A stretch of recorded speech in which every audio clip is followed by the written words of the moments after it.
Hello दोस्तों, welcome to ASC shorthand. आज की इस वीडियो में हम रामधारी गुप्ता खंड 2 के प्रतिलेखन संख्या 20 का डिक्टेशन लेंगे। इस डिक्टेशन को हम 2 स्पीड में लेंगे, 80 वर्ड पर मिनट और 100 वर्ड पर मिनट। दोस्तों, अगर आपको किसी भी शब्द की आउटलाइन बनाने में दिक्कत आती है तो उस शब्द की आउटलाइन आपको उसी के ठीक नीचे मिल जाएगी। 80 की स्पीड में आपका डिक्टेशन चालू होगा 5 सेकंड के बाद। तब तक के लिए आप रेडी रहिए।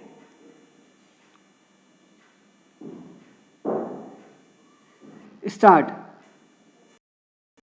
आदरणीय साथियों, कई सरपंच निर्विरोध चुने गए। अनेक चुनाव के बाद जीतकर सरपंच बने। ग्राम पंचायतों के सरपंच ही पंचायत समितियों के सदस्य बने एवं उनमें से प्रधान व उप प्रधान अप्रत्यक्ष रूप से निर्वाचित होते रहे। सब पंचायत समितियों के प्रधान, सांसद व विधानसभा सदस्य जिला परिषद के सदस्य बनते रहे। उन्हीं में से जिला परिषदों के प्रमुख व उप प्रमुख चुने जाते रहे हैं। न केवल राजस्थान राज्य में ही अपितु देश के अधिकांश राज्यों में पंचायती राज व्यवस्था की स्थापना के आरंभ के वर्षों में इन संस्थाओं ने ग्रामीण विकास की दिशा में अच्छे परिणाम दिए। लेकिन कुछ वर्षों बाद किन्हीं कारणों की वजह से पंचायती राज संस्थाएं अपने सौंपे गए उत्तरदायित्व को सही ढंग से निष्पादित करने में असमर्थ दिखाई देने लगी, अर्थात ये संस्थाएं अपेक्षित परिणाम देने में असफल रही। इसका सबसे बड़ा कारण इन संस्थाओं के पास वित्तीय साधनों की कमी रही। साथ ही अधिकांश राज्य सरकारों ने पंचायती राज संस्थाओं के चुनावों में भी अधिक रुचि नहीं ली। पंचायती राज संस्थाओं को अधिक गतिशील बनाने हेतु अशोक मेहता कमेटी ने सिफारिश की कि विकास कार्यक्रमों एवं योजनाओं को क्रियान्वित करने की जिम्मेदारी जिला परिषदों की हो। समिति के अनुसार पंचायतें 10-15 गांवों की मंडल पंचायतें हो तो अधिक सक्षम होंगी। ये मंडल पंचायतें ग्रामीण विकास योजनाओं को क्रियान्वित करेंगी। साथ ही समिति ने पंचायती राज संस्थाओं के चुनाव मुख्य निर्वाचन अधिकारी से करवाने की सिफारिश भी की। ग्रामीण विकास की प्रशासनिक व्यवस्था व गरीबी उन्मूलन समस्याओं हेतु गठित जीवी के राव कमेटी ने जिला स्तर पर योजनाएं बनाने व नियमित चुनाव कराने की सिफारिश की थी। देश की पंचायत राज व्यवस्था को सुदृढ़ व पुनर्जीवित करने हेतु गठित डॉक्टर लक्ष्मीमल सिंघवी कमेटी ने ग्राम पंचायतों को अतिरिक्त वित्तीय साधन देकर अधिक सक्षम बनाने पर बल दिया तथा साथ ही पंचायती राज संस्थाओं को संवैधानिक मान्यता दिए जाने पर भी विशेष बल दिया। देश में पंचायती राज संस्थाओं की बिगड़ती हुई स्थिति को ध्यान में रखते हुए पूर्व प्रधानमंत्री श्री राजीव गांधी ने पंचायती राज ढांचे को सुदृढ़ बनाने की कल्पना की थी और उन्होंने पंचायतों को अधिक अधिकार सौंपने तथा महिलाओं और कमज़ोर वर्गों की इन संस्थाओं में अधिक से अधिक भागीदारी देने की परिकल्पना की थी।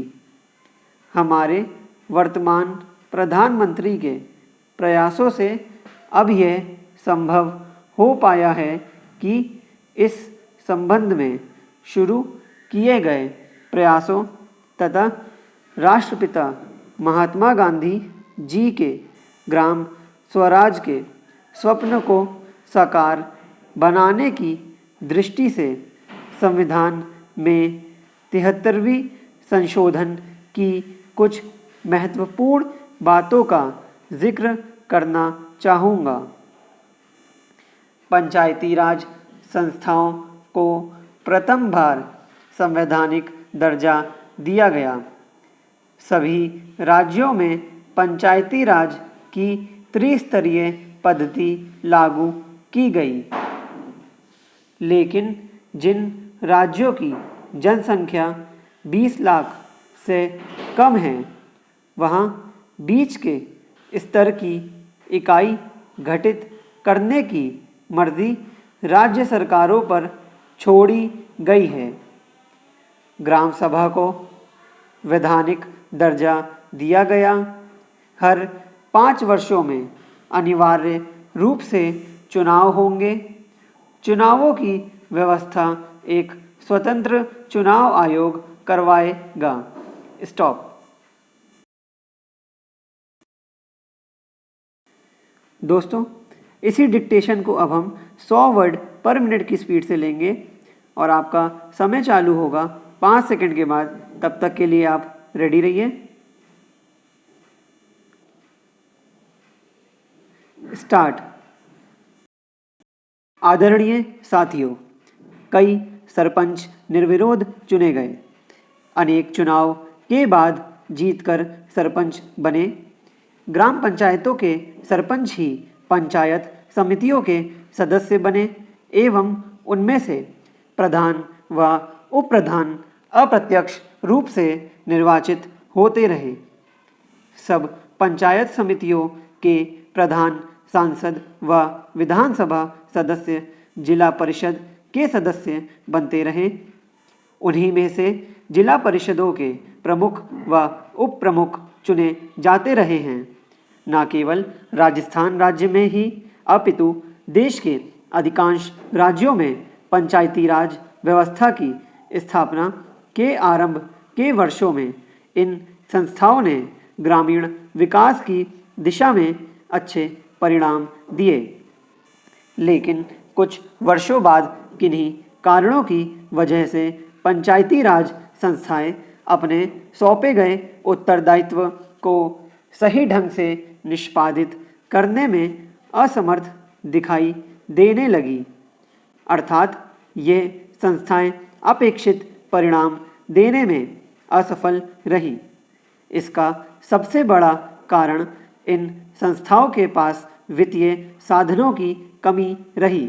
साथ ही अधिकांश राज्य सरकारों ने पंचायती राज संस्थाओं के चुनावों में भी अधिक रुचि नहीं ली।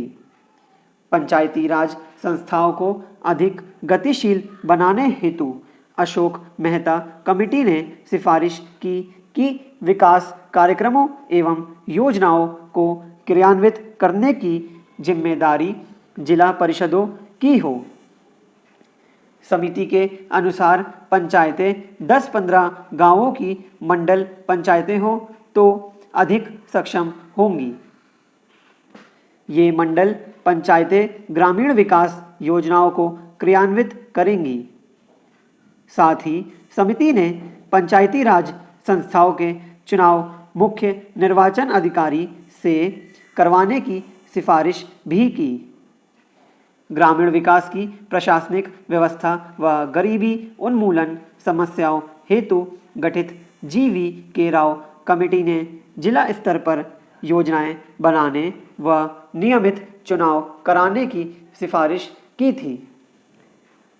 देश की पंचायत राज व्यवस्था को सुदृढ़ व पुनर्जीवित करने हेतु गठित डॉक्टर लक्ष्मीमल सिंघवी कमेटी ने ग्राम पंचायतों को अतिरिक्त वित्तीय साधन देकर अधिक सक्षम बनाने पर बल दिया तथा साथ ही पंचायती राज संस्थाओं को संवैधानिक मान्यता दिए जाने पर भी विशेष बल दिया।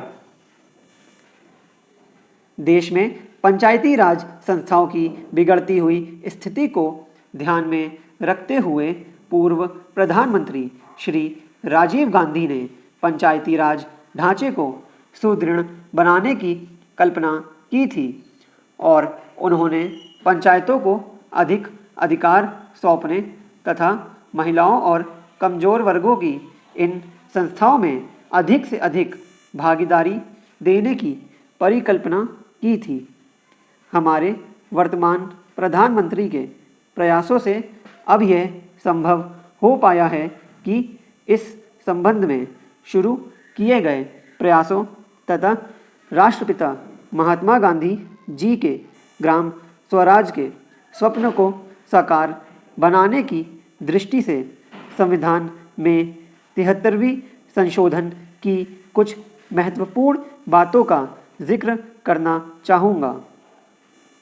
पंचायती राज संस्थाओं को प्रथम बार संवैधानिक दर्जा दिया गया। सभी राज्यों में पंचायती राज की त्रिस्तरीय पद्धति लागू की गई, लेकिन जिन राज्यों की जनसंख्या 20 लाख से कम है वहाँ बीच के स्तर की इकाई गठित करने की मर्जी राज्य सरकारों पर छोड़ी गई है। ग्राम सभा को वैधानिक दर्जा दिया गया।